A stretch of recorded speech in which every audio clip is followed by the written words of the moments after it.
Hello, and welcome to the Teladoc Health third quarter 2024 earnings call. My name is Alex, and I'll be coordinating the call today. If you'd like to ask a question once the presentation has finished, please press star followed by one on your telephone keypad. I'll now hand it over to your host, Michael Minchuk, Head of Investor Relations. Please go ahead. Thank you, and good afternoon. Today, after the market close, we issued a press release announcing our third quarter 2024 financial results. This press release and the accompanying slide presentation are available in the Investor Relations section of the teladochealth.com website. On this call to discuss the results are Chuck Divita, Chief Executive Officer, and Mala Murthy, Chief Financial Officer. During this call, we will also discuss our outlook, and our prepared remarks will be followed by a question-and-answer session. Please note that we will be discussing certain non-GAAP financial measures that we believe are important in evaluating Teladoc Health's performance. Details on the relationship between these non-GAAP measures to the most comparable GAAP measures and reconciliations thereof can be found in the press release that is posted on our website. Also, please note that certain statements made during this call will be forward-looking statements as defined by the Private Securities Litigation Reform Act of 1995. Such forward-looking statements are subject to risks, uncertainties, and other factors that could cause the actual results for Teladoc Health to differ materially from those expressed or implied on this call. For additional information, please refer to our cautionary statement on our press release and our filings with the SEC, all of which are available on our website. I would now like to turn the call over to Chuck. Thanks, Mike, and good afternoon, everyone. We're pleased with our results for the quarter, including delivering integrated care revenue, adjusted EBITDA, and membership above guidance, as well as BetterHelp revenue in line with prior commentary. Mala will provide more detail on our results in a moment. And before turning to Mala, I would like to share some additional thoughts on the business, having wrapped up my first full quarter as CEO. I believe in our potential.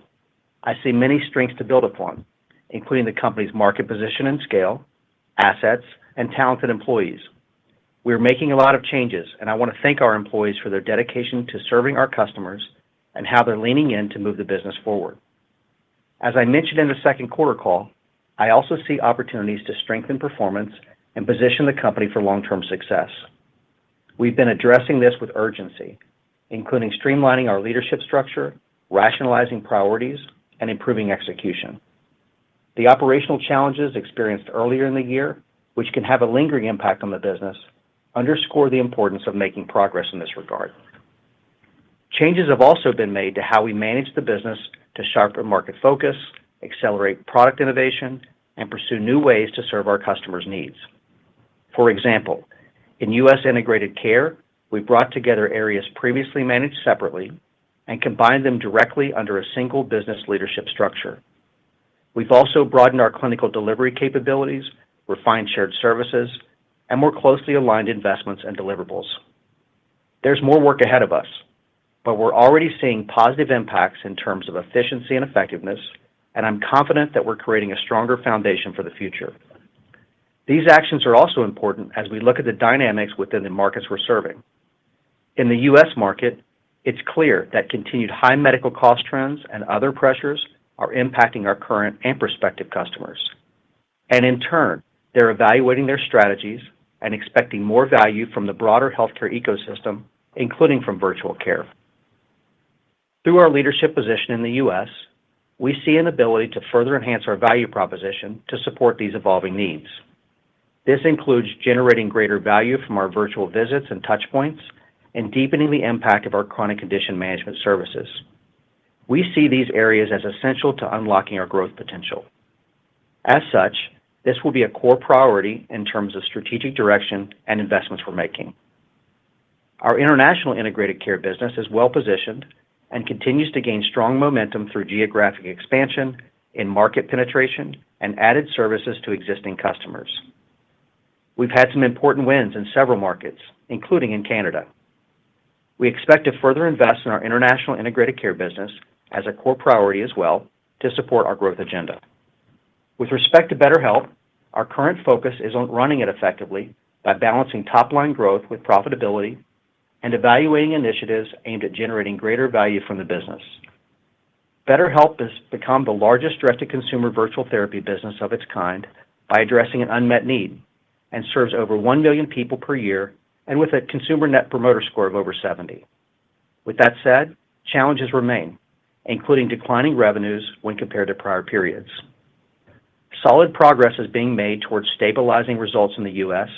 and growing internationally. Mala will comment more on that in a moment. BetterHelp is also making progress on an initiative to provide consumers with the ability to access their coverage benefits. Capability milestones are on track, and exploratory discussions have begun with select health plans and other potential partners. As I mentioned in the second quarter call, a measured approach is being taken with this initiative, and the primary focus remains on improving direct-to-consumer results. In closing, let me highlight some key themes we're rallying around to drive the business going forward. The first is customer centricity. We operate in complex and evolving markets, and it's essential to understand the unique needs of our customers and, in turn, be able to consistently deliver solutions that demonstrate value and support their objectives. Second, we intend to further leverage technology to drive greater scale and differentiation and to deliver a more integrated experience for our members and providers. We will focus our technology investments against key business priorities and balance overall spend with benefit realization objectives. Third, clinical excellence will continue to be a core pillar in what we do and how we differentiate our solutions in the market. We will build on a strong track record that we already established as a company to further inform our product roadmap in how we enable and deliver services and generate results for our customers and patients.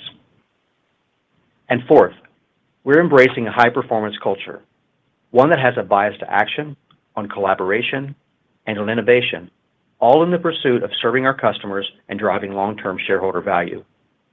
We're going through a lot of changes as a company and as an industry, and culture will play a critical role in shaping our future. We're already taking actions in support of these areas and the priorities I outlined earlier. As we close out the year and move into 2025, we'll remain focused on our financial performance while also making investments to strengthen our position and ability to unlock future growth potential. I'm gratified by the progress we're making and with our overall results for the quarter. And with that, I'll turn it over to Mala. Thank you, Chuck, and good afternoon, everyone. Third quarter consolidated revenue of $641 million decreased 3% year over year. Third quarter adjusted EBITDA was $83.3 million, down 6% year over year, and represented a margin of 13%. Consolidated net loss per share in the third quarter was 19 cents, compared to a net loss per share of 35 cents in the third quarter of 2023. Net loss per share in the third quarter included amortization of acquired intangibles of 30 cents per share pre-tax and stock-based compensation expense of 20 cents per share pre-tax. Additionally, during the quarter, we also recorded a $3.6 million charge, or 2 cents per share pre-tax, related to severance costs as well as lease termination costs as we continue to act upon expense efficiency opportunities. Third quarter free cash flow was $79 million, up approximately 16% on a year-over-year basis. We ended the quarter with over $1.2 billion in cash and cash equivalents on the balance sheet. Turning to our segment results. Integrated Care segment revenue of $384 million increased 2.5% over the prior year period and was above the top end of our guidance range. During the quarter, we benefited from the resolution of a prior period billing adjustment with a large client, which added roughly 115 basis points to revenue growth. Our virtual care business saw strong growth in visit revenue as increased membership drove additional visit volume. U.S. Integrated Care segment membership at quarter end was 93.9 million members, above the high end of our guidance range, increasing by 4% year over year and by approximately 1.5 million members sequentially. Chronic care ended the quarter with total program enrollment of 1.18 million, up approximately 5% year-over-year, and up slightly sequentially, driven by enrollments from both existing and new clients. Our international integrated care operations continue to show strong momentum, with revenue growth in the high teens on a constant currency basis. We are seeing continued success in winning large B2B clients, moving into adjacent verticals that we believe will deliver new opportunities for growth. Average integrated care revenue per U.S. member of $1.36 was flat sequentially and down by 5 cents versus the prior year's third quarter. As we have previously discussed, this dynamic is largely mix-driven as a result of onboarding a sizable amount of new members in our general medical product. These members typically contribute less to our average revenue per member initially, although we see opportunities to cross-sell additional products into those customers through our land and expand strategy and generate additional visit volume over time.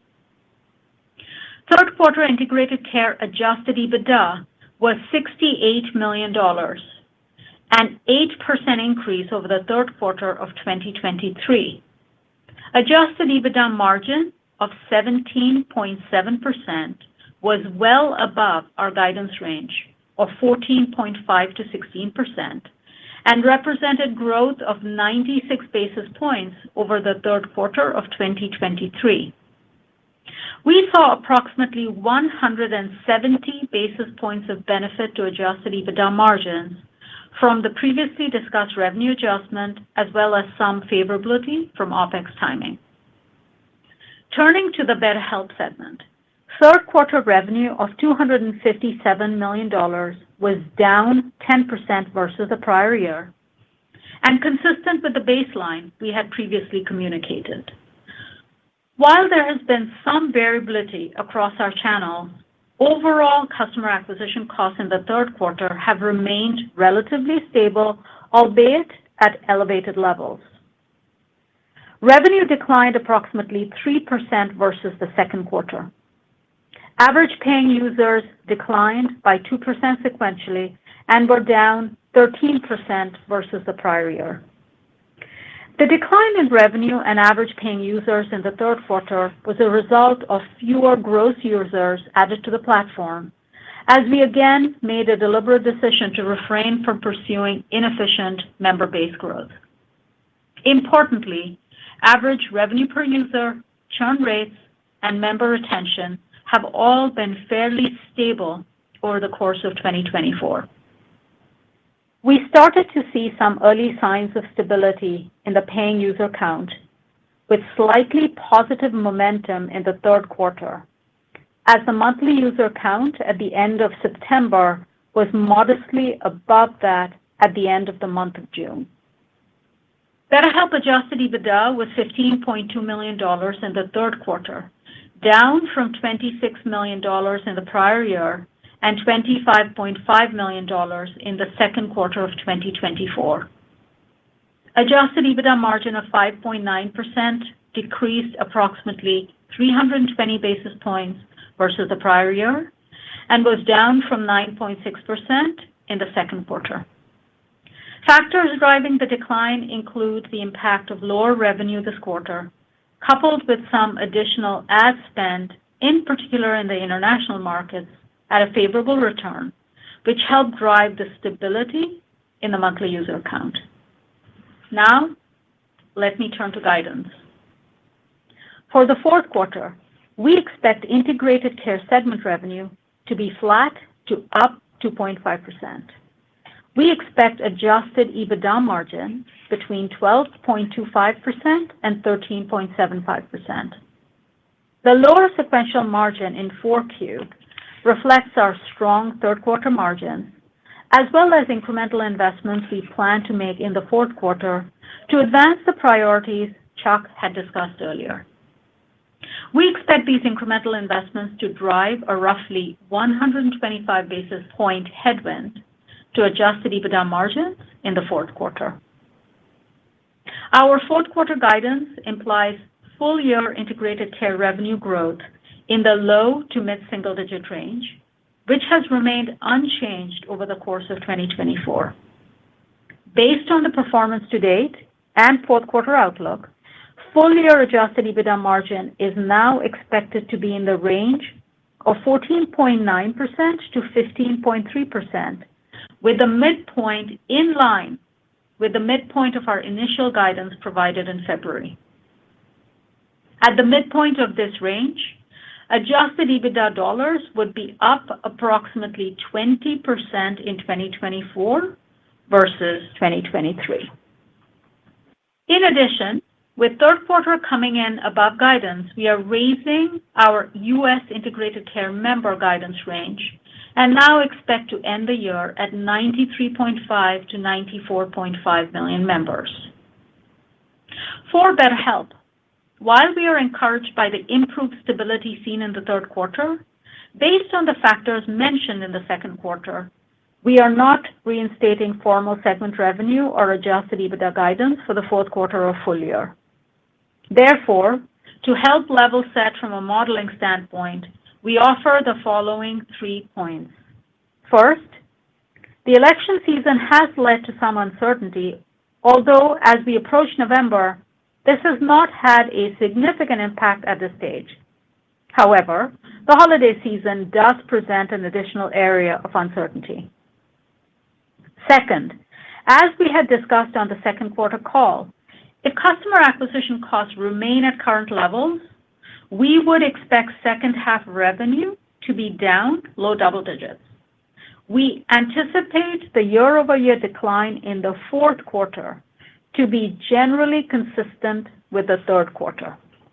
And third, while we historically have seen a sizable sequential step up in adjusted EBITDA dollars and margins in the fourth quarter versus the third quarter, we have already been cutting back on U.S. ad spend thus far in 2024, while we are also investing incrementally across our international business in BetterHelp. And therefore, the sequential decline in ad spend from the third to the fourth quarter will be less significant this year, which we expect would lead to a much smaller step up in fourth quarter adjusted EBITDA. Based on our decision to not reinstate formal guidance for the BetterHelp segment, we are therefore not offering guidance for consolidated revenue, adjusted EBITDA, net loss per share, or free cash flow for the fourth quarter or full year 2024. As we look ahead, we wanted to provide you some color on the trends we are seeing in the business that are shaping the 2025 outlook. First, within the integrated care segment, the selling season in the U.S. extends through the fourth quarter, and we continue to aggressively work our pipeline. Our retention rate remains above 90%, but is down slightly versus prior years. Bookings are tracking lower than this point in the prior year, which we believe reflects a challenging backdrop more broadly, including with respect to health plans due to various market developments. That said, we believe contribution from new and existing customers will lead to increases in membership and visit volumes. Our international integrated care business has delivered steady and predictable results over the past few years, outpacing overall segment revenue growth, and we expect strong growth to continue next year. Taken together, these factors could lead to 2025 full-year revenue growth that is approximately consistent with the range of growth we are projecting in the fourth quarter of 2024. Turning to margins, our 2024 guidance implies strong margin expansion. We have realized benefits from ongoing progress we are making against cost savings and productivity initiatives, and expect benefits to continue to accrue next year. We view 2025 as being an important repositioning year for the company as we execute against strategic initiatives aimed at strengthening our business and aligned with the priorities that Chuck has laid out earlier. Actions we are taking to position the company for long-term success will require incremental investments as we build out various products and capabilities. These will help enhance our value proposition and more effectively support client objectives as we adapt to evolving market demands and pricing dynamics in the core virtual care business. We expect these investments to ultimately unlock growth opportunities into the future and position the company to deliver sustainable, improved performance. Importantly, we remain committed to managing the business to an appropriate level of performance and endeavor to maintain adjusted EBITDA margins in 2025, generally in line with 2024 levels. Next, BetterHelp continues to be a business in transition. We face tough year-over-year comps in 2025, resulting from decline in paying users in our existing business over the course of 2024 due to higher customer acquisition costs, which we expect to remain elevated in 2025 and steady with current levels. Traction from our various initiatives, including insurance acceptance, further international expansion, and product enhancements, should contribute incrementally, helping to ameliorate headwinds in the existing business and leading to greater stability in revenue on a quarter-over-quarter basis as we progress over the course of the fiscal year. Our focus will be on prudently managing the top and bottom lines, and we won't pursue inefficient growth in our user base to ensure margin stability going forward. Finally, I wanted to wrap up with some quick thoughts on capital allocation. We have a high degree of financial flexibility with over $1.2 billion in cash and cash equivalents on the balance sheet as of the end of the third quarter. With respect to the convertible bond coming due in June 2025, we currently anticipate retiring that with cash on hand at maturity. We are still formulating our outlook for 2025 and beyond, including investments targeted to strengthen and differentiate our position. We believe our strong cash position, cash flow generation, and business position provides us with optionality in the future. With that, I will turn the call back to Chuck. Thanks, Mala. Looking ahead, we will continue to evaluate all aspects of our business and move with urgency on opportunities to drive higher levels of performance and position the company for long-term success. Revenue growth, profitability, cash flow generation, and maintaining a strong balance sheet are key priorities as we make moves to advance our strategy. We are committed to business success and shareholder value creation. I look forward to sharing further details on our ongoing progress in the coming months. With that, we will open it up for questions. Operator? Thank you. If you'd like to ask a question, please press star followed by one on your telephone keypad. Please limit yourself to just one question. Thank you. Our first question for today comes from Stephanie Davis of Barclays. Your line is now open. Please go ahead. Hey guys, congrats on the quarter and thank you for taking my question. I was hoping we could dig in a little bit more on that BetterHelp fee-for-service transition. How goes the back-end transition? How long do you think payer contracting will take? And just given you have a lot of these payer relationships in integrated care, have you had any early conversations with payer clients about how the transition is, you're planning it out? Yes, thanks for the question. I think, first of all, just want to underscore the importance of us maintaining our focus on it as a consumer-oriented business model. I think we are very focused on managing the top line and the profitability of the business, making sure we have the U.S. business stabilized and so forth. So I just want to make sure that that is underscored as a priority. With respect to the initiative to create an ability for consumers to access their benefit coverage, that's progressing. Many of the internal capabilities that are needed are on target.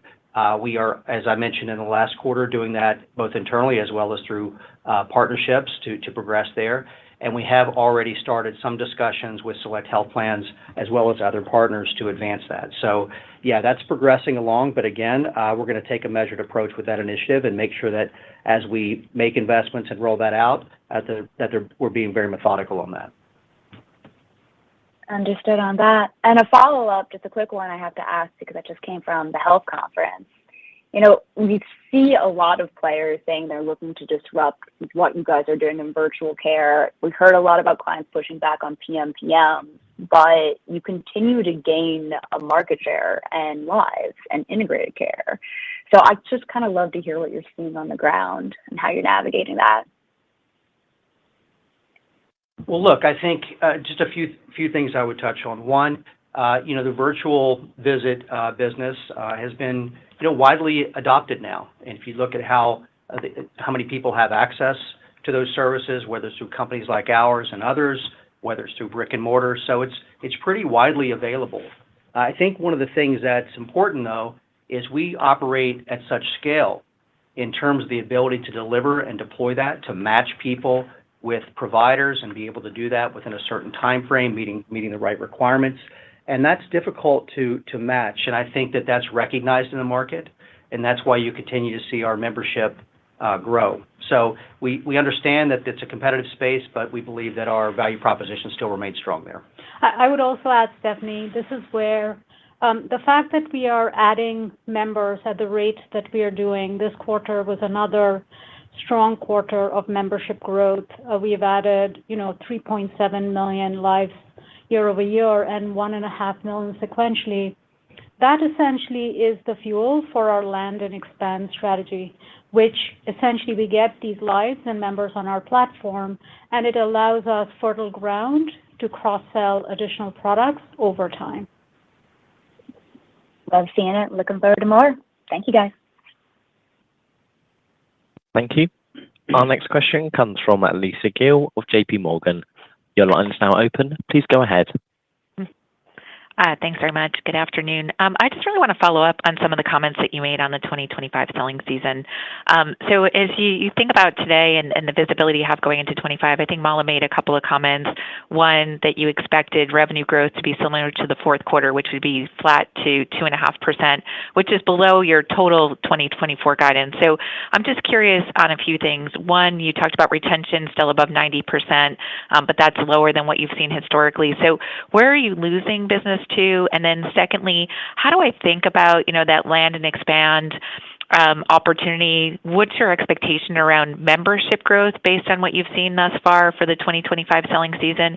And then lastly, you also talked about bookings being a little bit lower. Is that specific to chronic care, or is there something else that we should be thinking about when we think about, the 2025 selling season? Yeah, well, I'll make some comments and then have Mala jump in. I think, first of all, the team is very active in evaluating opportunities to close out the year strong. Most of the channels that we have are in line with prior levels at this point in terms of booking. Where we're seeing, I would say, the most headwind is in the health plan space. And I think, as you know well, there's several things that are playing out there. And as companies adjust their strategies to the changing market, I would say, the health plans are very adept at navigating through that, and that will settle in, but certainly can have some pressure in the near term, as I would say, generally speaking, a pretty significant belt tightening going on there, and I would expect that to continue into 2025. I think the trends in terms of rising medical costs, other pressures are sort of tailwinds for businesses like ours, but that also means that there might be some headwinds in the near term here. So I think that's really where we're mostly seeing it. The other comment I would make in terms of most of our, at least the majority of our bookings and pipeline are in the CCM space.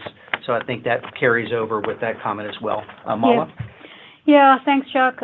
Lisa, what I would add is, first of all, we are, I would say, still in the midst of the heavy part of our selling season. So we have a little more wood to chop from a time perspective, and we continue to have productive conversations with our clients.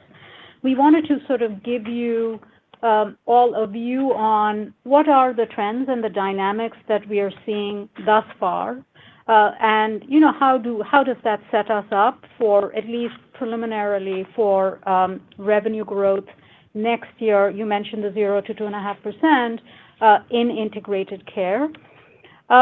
I would say just a couple of other things. It is certainly chronic care is the preponderance of our overall bookings. So to the extent that we are seeing the trends we are seeing, it certainly is inclusive of chronic care. The last thing I would say is when we think about our revenue growth, I'd just remind you all, certainly bookings is important, and we have other levers to grow revenue. And we, under Chuck's leadership and with the investments we are making, are leaning on all of those levers. Those include driving greater enrollment. It includes certainly more visit volume. And this is where the point that Chuck made around increasing the value for every visit and every interaction really does matter. Certainly looking at pricing surgically, all of those are levers that we would use when we think about growing revenue next year. Okay, great. Thanks for the comments. Thank you. Our next question comes from Jessica Tassan of Piper Sandler. Your line is now open. Please go ahead. Hi, guys. Thank you for the question. I was hoping to just understand, as you all engage payers around coverage for BetterHelp, how is the competitive landscape developing? Are payers content to have maybe one virtual behavioral health partner? Do they want as broad a network as possible? Are they aggressively negotiating fee-for-service rates? And just any nuances you'd call out between commercial and Medicare Advantage. And then just, I'm curious about the SG&A burden on Teladoc in a payer-sponsored arrangement. Just because I would imagine Teladoc needs to spend to some extent to generate utilization and fee-for-service rates. So just how should we think about the SG&A burden on you all as you migrate this to a payer-paid model? Thanks. Yeah, and again, I'll underscore a point I made earlier. The predominance of the business at BetterHelp is going to be consumer. It's a consumer-driven model.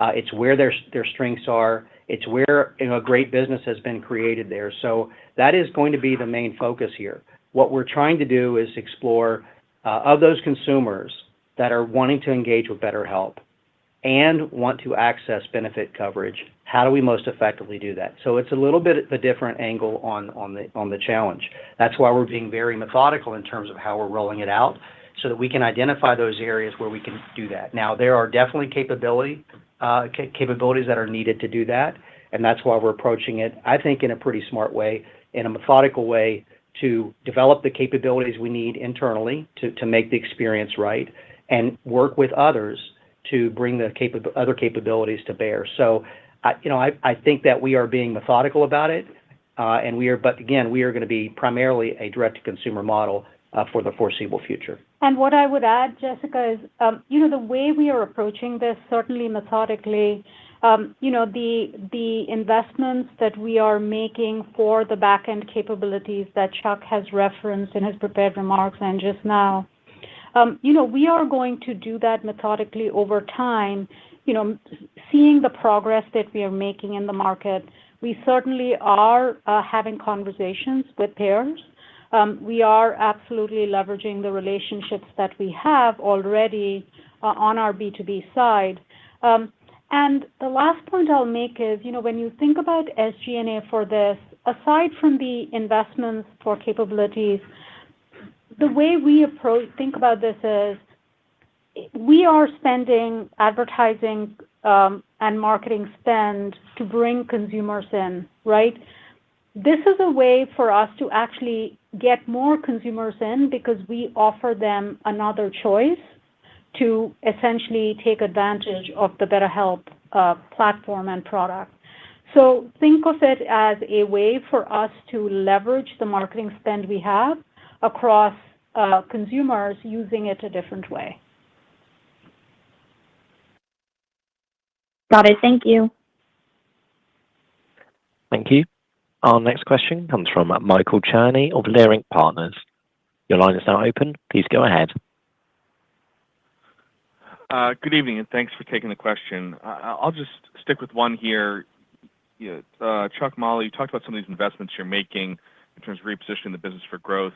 As you think about the measurement period during 25, how are you going to judge the success or lack thereof of these investments as we think about, I'm not trying to get into a long-term guidance discussion, but the philosophical approach towards this reinvesting, repositioning the business, and where your signposts are to see if the investments you're making are leading to the returns that you want or not?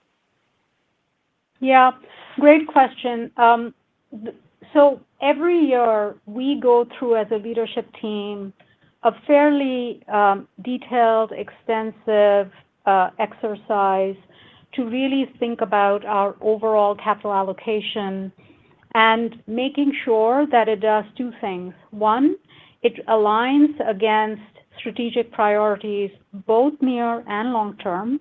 And second, we look at balancing the investments and the level of investments with both the timing and the amount of the returns, right? When will we expect to see the benefits over time? We are going through that planning process as we speak to look at both the near term and the longer term. And we are going through the exercise of sort of looking at it vis-a-vis the priorities that Chuck talked about in his prepared remarks.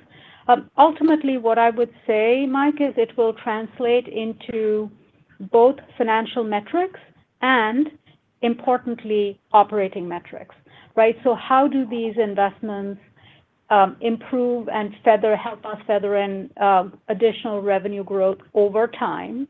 But also, how does this help from CCM conversion, right? We have a broad base of recruitables as we engage and contract with our clients. How do we get greater conversion of that, which will translate into enrollment gains, as an example?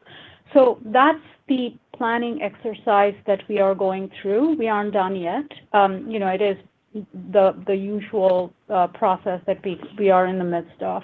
But I would expect that is what is going to that is what all of this planning will result in, a set of both financial, but much more importantly, operating metrics that gives us confidence in the financial outcomes.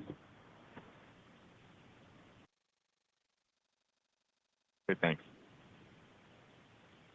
Thank you. Our next question comes from Sean Dodge of RBC Capital Markets. Your line is now open. Please go ahead. Yep, thanks. So on BetterHelp, Mala, you mentioned seeing user count show some signs of stabilizing with the September count. I think you said in line with where it was at June. Is there any more color you can share on what was helping drive that trend reversal over the quarter? Was that mostly from higher new user adds, or did you see any improvements in retention or churn? And then I know there's some seasonal dynamics that you're in, but anything else that kind of gives you confidence we could continue to see that metric now remain stable? Yeah. Thanks, Sean. Just a little bit of a double click into that. So one, we certainly are, as we have spoken of, making international a priority from a BetterHelp perspective. We have talked about incremental ad spend internationally. That is certainly a driver in us getting new user additions to the platform, which is the driver of stabilizing user count at the end of the quarter vis-a-vis in September versus June. We are also seeing the remaining operating metrics, whether it be retention, churn, etc., largely stable as we have gone through 2024. So it really is the new user growth ads that is being helped by the investments that we are making. Now, the one thing that I would also just remind you all is Q4 is certainly one quarter from a seasonal perspective where we do judiciously modulate our ad spend just because we have typically seen seasonally higher CPAs and ad spend in the fourth quarter. So, we said in our prepared remarks that we will pull back on our ad spend in the fourth quarter relative to the third quarter, just not as sharply as we have done in prior quarters, because, we have been relatively disciplined as we have gone through this year in the other quarters from an ad spend perspective.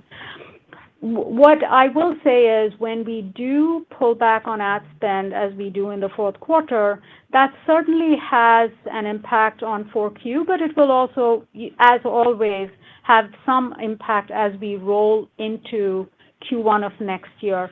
That is a very typical pattern that we see, ad spend versus member count. And as we, again, go through the year next year, even, with the assumption that we see ad pricing levels stay elevated, we are assuming they stay stable at elevated levels, we will see stabilization as we go through the year next year. Okay, thanks for the detail. Thank you. Our next question comes from Sarah James of Cantor Fitzgerald. Your line's now open. Please go ahead. Thank you.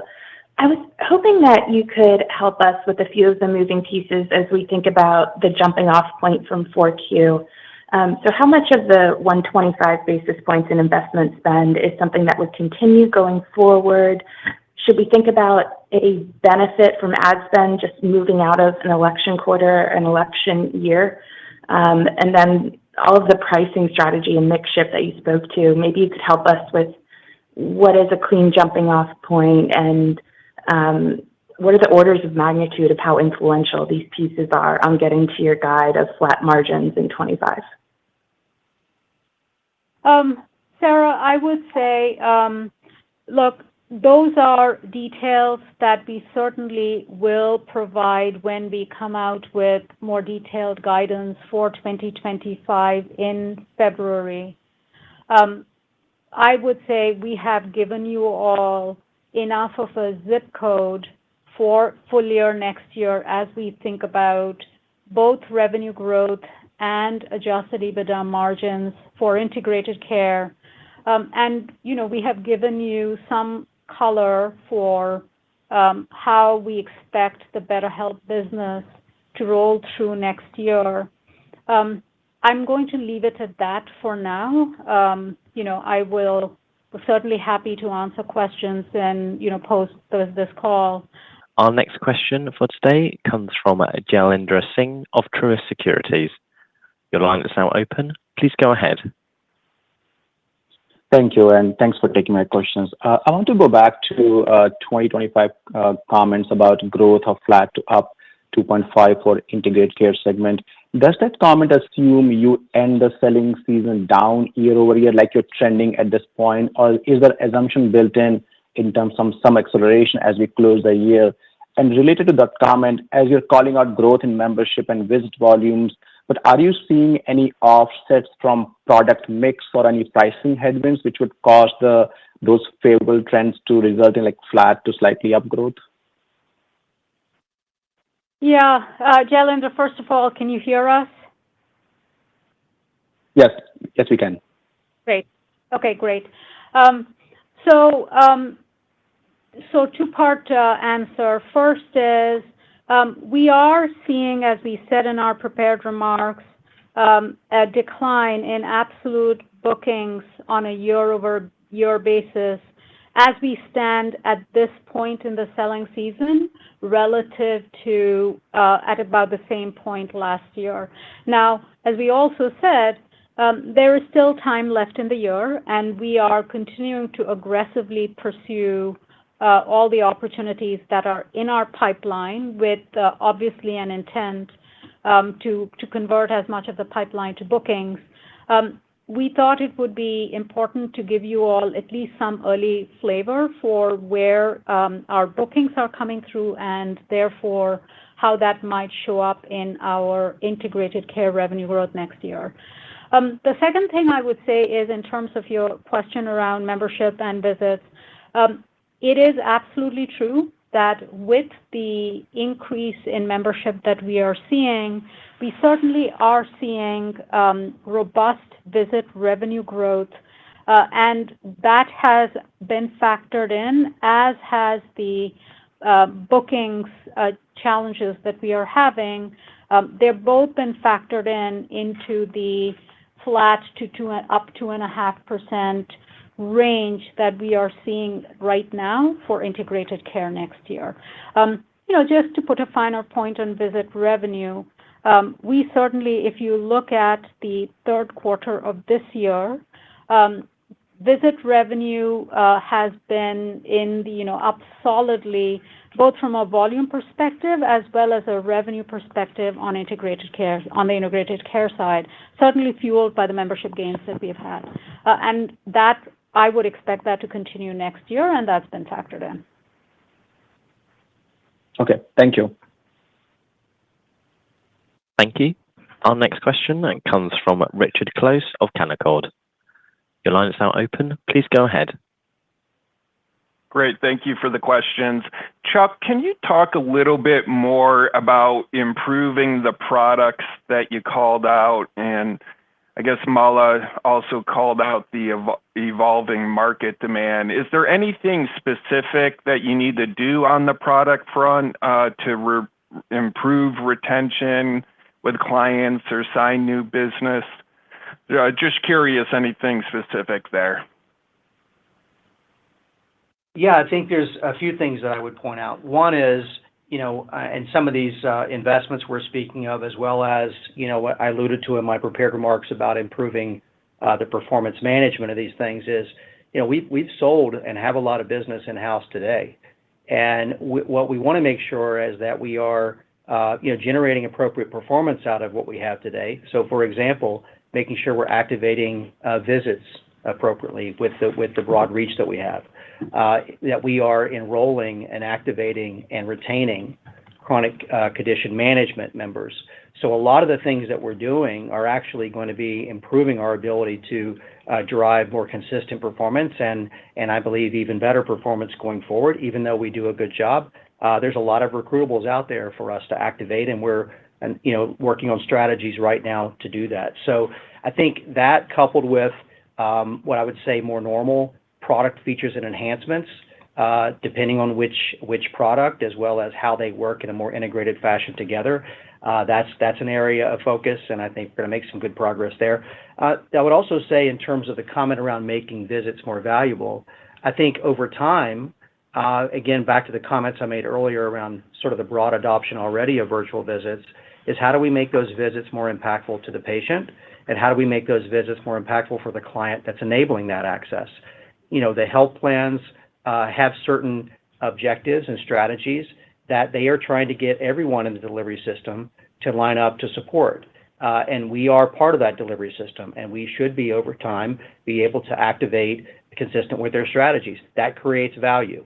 There are capabilities that we are building that will be in place for 2025 that will put more information at the point of care and allow us to activate against that. It's a little bit longer of a journey, but not that far along in terms of when we'll start to see some benefit of that. So I think there's many things that we're focused on, including as we close out the year, to make sure that even with the information we've shared around 2025 bookings and retention, we're certainly not stopping there, and we're certainly working on things to impact 2025.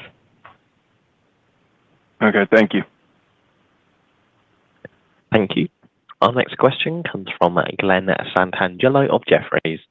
Your line is now open. Please go ahead. Yeah, thanks for taking my questions.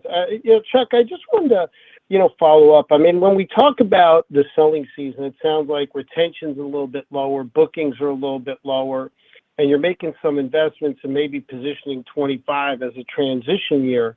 I mean, you've been on board now for almost 5 months, and on this call, you sort of laid out some pretty broad-based themes. But what I guess I'm trying to really understand, and maybe you can elaborate a little bit more clearly, is what you're doing that you think is meaningfully different than your predecessor, because it kind of sounds like the board and the senior management believe you have the right assets and strategy. Maybe it's just an operational issue, and maybe some of these investments will fix some of those operations. It's just not clear to me, I guess, what's meaningfully different. So any sort of elaboration or clarity would be helpful. Thanks. Yeah, I'll give you some examples.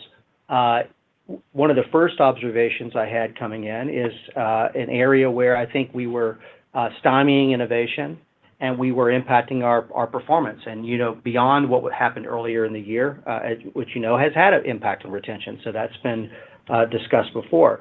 But I'll give you a tangible example.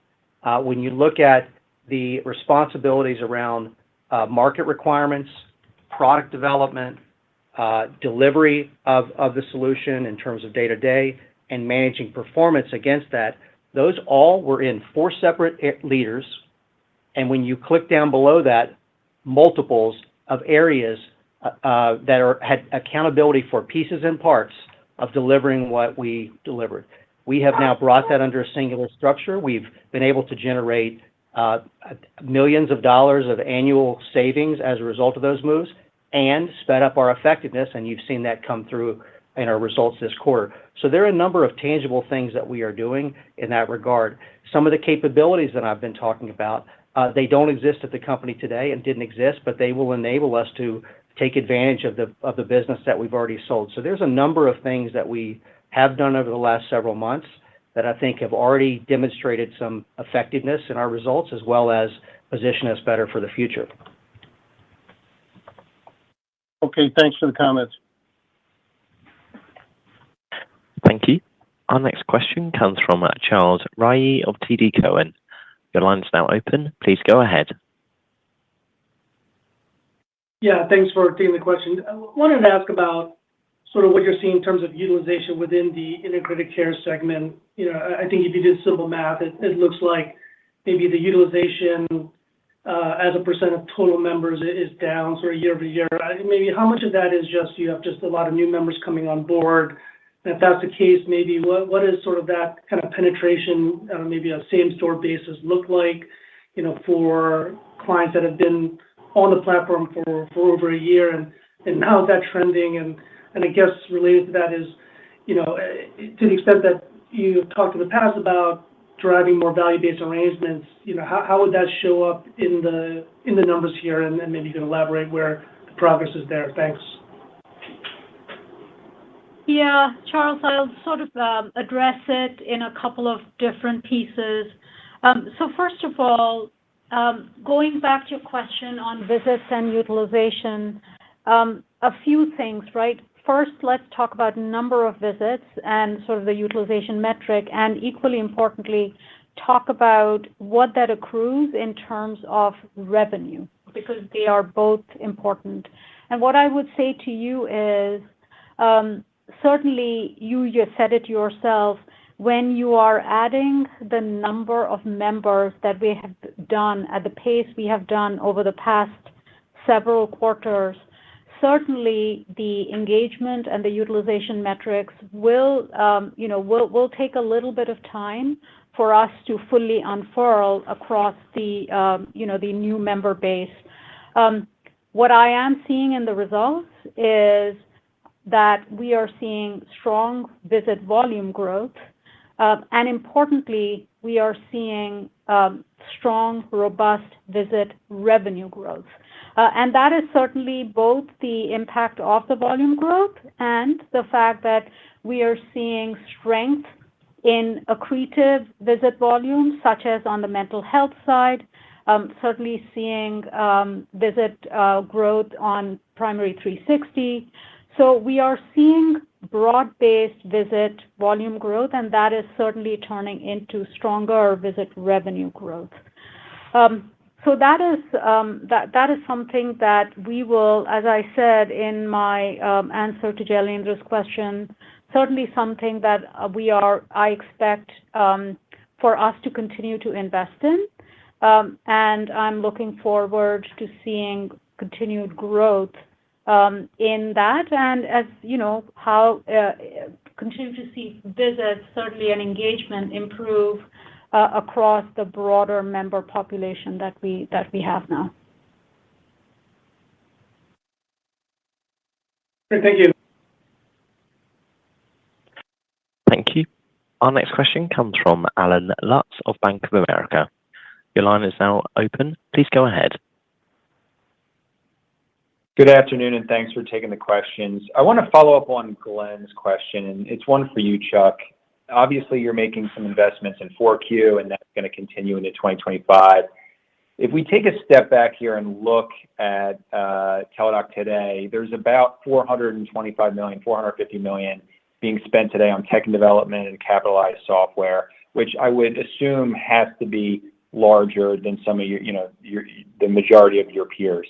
Is that the right amount for Teladoc to be spending on an annual basis? And then as you've outlined some of the ways you're going to be evolving some of that spend, can you talk about maybe what % of that spend is going to be redirected? Just trying to get a sense of how much of the capital deployment is going to evolve over, let's say, the next year or two. Thanks.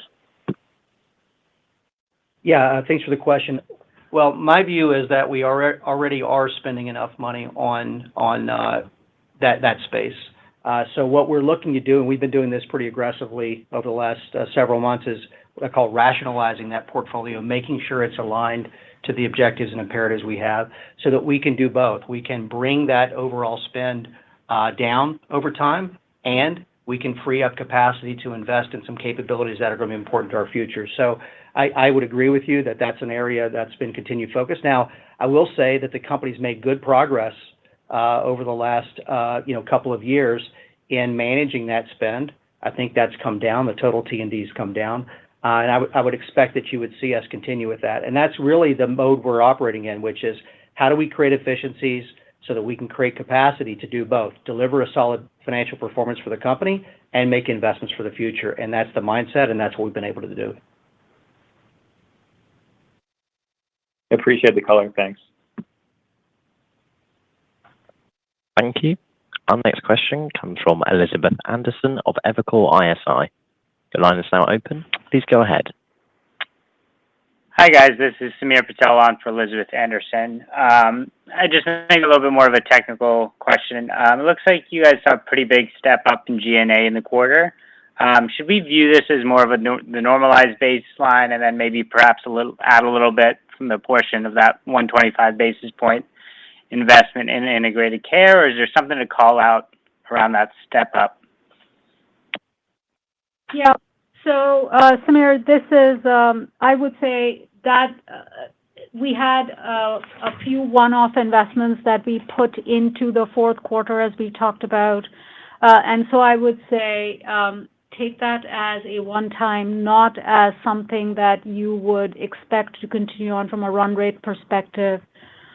Look, as we think about 2025 and our overall expense base across the company, we will certainly be paying close attention to what is our expense base relative to our revenue growth, both on the integrated care side as well as the BetterHelp side. In our prepared comments, we have made plenty of comments around managing the business effectively, paying attention to both the top and the bottom line, continuing to focus on financial returns across the business. So I expect that as we finish our planning processes, we will certainly pay attention to every aspect of our of our expense base across all of the P&L line items. Got it. Thank you. Thank you. We will take no further questions for today, so that concludes today's conference call. Thank you all for joining. You may now disconnect your lines.